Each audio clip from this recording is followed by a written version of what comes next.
മോളെ പല പേരും ലോകത്തിലുള്ള പല പേരും എനിക്ക് ഫോൺ ചെയ്യുന്നുണ്ട്, ഇമെയിൽ അയക്കുന്നുണ്ട്. ഇനി എന്താണ് അടുത്ത പരിപാടി? തൻ്റെ മകളും അച്ഛനും മകളും എന്താണ് അടുത്ത പരിപാടിക്ക് പോകാൻ പോകണമെന്നാണ് ചോദിക്കണത് എല്ലാവരും. നീ എന്നോട് ഇതുവരെ നമ്മൾ ഇരുന്നിട്ട് സംസാരിച്ചിട്ടില്ല. ഇത് കണ്ടിന്യൂ ചെയ്യാൻ പോകണോ? അച്ഛന് 78 കടന്നു കഴിഞ്ഞു. ഇനി എത്ര കാലമാണ് എനിക്ക് ആയുസ് ദൈവം തന്നിരിക്കണമെന്ന് അറിയില്ല. അപ്പോൾ അച്ഛൻ എന്നുള്ള നിലയ്ക്ക് എനിക്ക് ഉള്ള സങ്കടം എന്താ വെച്ചാൽ നീ നന്നായിട്ട് ജീവിക്കണം ലോകത്തിൽ. ഇനി എന്താണ് നിൻ്റെ ഭർത്താവുണ്ട്, ഭർത്താവിന് ചോദിക്കുക, നിങ്ങളുടെ കാര്യങ്ങളിൽ ഞാൻ ഇടപെട്ടിട്ടില്ല, ഞാൻ ഒരു കാര്യത്തിൽ ഇടപെട്ടിട്ടില്ല, അദ്ദേഹത്തെ ഏൽപ്പിച്ചിരിക്കാനെല്ലാം.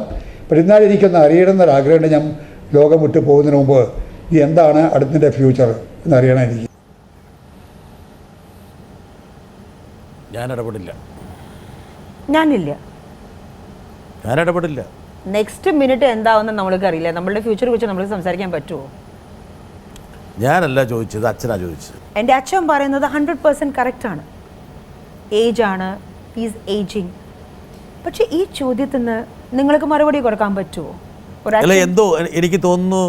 അല്ല, ഞാനിപ്പം എനിക്കറിയില്ല, ഇതൊരു പസിൽ പൂരിപ്പിക്കുന്ന പോലെയാണ്. അതായത് ഒരുപക്ഷെ അച്ഛൻ എപ്പോഴെങ്കിലുമൊക്കെ സംസാരിക്കാൻ ശ്രമിച്ചിട്ട് ബാക്കി വെച്ച കാര്യങ്ങൾ അദ്ദേഹം ഈ അഭിമുഖത്തിലൂടെ ചോദിച്ചതായിരിക്കാം.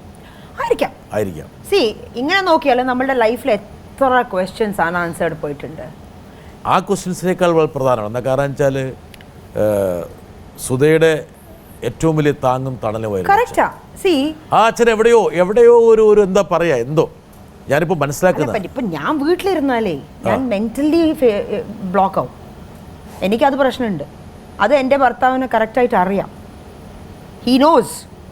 സുധ കൂടുതൽ വർക്ക് ചെയ്യാണ്ട് വീട്ടിലിരുന്നാൽ മെൻ്റലി അവൾ ഡിസ്ബാലൻസ്ഡ് ആവും. ബിക്കോസ് എൻ്റെ ഈ പാസ്റ്റൊക്കെ ഫർഗെറ്റ് ചെയ്യുന്ന the main reason is my work. And ഞാൻ എപ്പോഴും എല്ലാവരുടെ പറയുന്നത്, വീട്ടിലിങ്ങനെ ഒരു ജോലിയില്ലായിരുന്നു ജോലി, എനിക്ക് ഒരു ജോലിയില്ല. ഞാൻ പറഞ്ഞില്ല, ഇപ്പൊ നിങ്ങൾ ചോദിച്ചില്ലേ വേറെ ജോലിയില്ല, എനിക്ക് ഒരു ജോലിയില്ല. I have A cook, I have A servant. Even ഞാൻ ചെയ്താൽ ആസ് എ ഹോബി ഞാൻ ചെയ്യുന്നു. ഫുൾ ഡേ 5:30 മണിക്ക് എണിച്ചിട്ട് ഞാൻ ജിമ്മിലേക്ക് പോയി വരും, ഡാൻസ് ചെയ്യും. Okay, 3 hours. അതിനുശേഷം എത്ര ഭർത്താവടുത്ത് സംസാരിക്കും, എത്ര അച്ഛനടുത്ത് സംസാരിക്കും. എൻ്റെ ഫ്രണ്ട്സ് ഇല്ല. I am not a friendly person. I don't socialise, I don't party, I don't drink, I don't go anywhere. I don't see films outside. Mumbai സർക്യൂട്ട്സിലൊന്നും പോകില്ല. ഇല്ല. Because right from my childhood എൻ്റെ അമ്മ എന്നെ അങ്ങനെ not private. my mother never gave me the time. Private അല്ല, എനിക്ക് സമയത്തിൻ്റെ കുറവ് എപ്പോഴും എൻ്റെ ലൈഫിൽ എപ്പോഴും ഉണ്ടായിരുന്നു. 24 hours was very less for me. I used to get up, I used to go to school, come back, എൻ്റെ ഡാൻസ് സ്കൂൾ, പിന്നെ എൻ്റെ ഹോംവർക്ക്.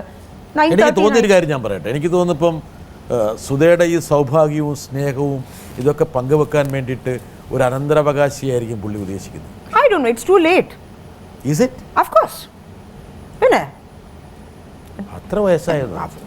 വയസ്സാവുന്നതല്ല, ചെറുപ്പക്കാരിയല്ലേ, അതിനുവേണ്ടി ഒരു കുഴപ്പമില്ലല്ലോ. കുഴപ്പമൊന്നുമില്ല. ഞാൻ എപ്പോഴും പറഞ്ഞു എനിക്ക് കുഴപ്പമുണ്ടെന്ന്. അതായിരിക്കും അച്ഛൻ്റെ മനസ്സിലുള്ളത്. That's what I'm saying. See, normal life ആയാൽ ആ നോർമൽ ഏജിൽ എല്ലാം സംഭവിക്കുന്നു. എൻ്റെ ലൈഫിൽ അങ്ങനെയല്ല. എൻ്റെ ലൈഫിൽ like you said, teenage is the time when you want to fly. പക്ഷെ എൻ്റെ വിങ്സ് ക്ലിപ്പ് ഓഫ് ആയി. റെസ്പോൺസിബിലിറ്റി വന്നു. Do or die. എൻ്റെ പ്രിൻസിപ്പലായിരുന്നു do and then dye.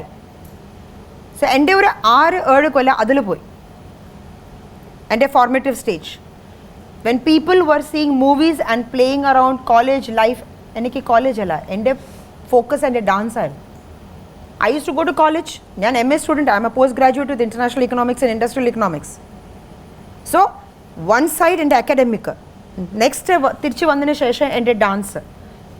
Initially എനിക്ക് ഹോബി ആയിരുന്നു, അതിനുശേഷം ചാലഞ്ചായി മാറി, അതിനുശേഷം പ്രൊഫഷനായി. ഇന്ന് എൻ്റെ ബ്രെഡ് ആൻഡ് ബട്ടറാണ്. ഡിഫറെൻറ്റ് ഡൈമെൻഷൻസ് ആണ് എൻ്റെ. അത് സെയിം ആക്ടിങ്ങും. കാശല്ല പ്രധാനം ഇപ്പോൾ.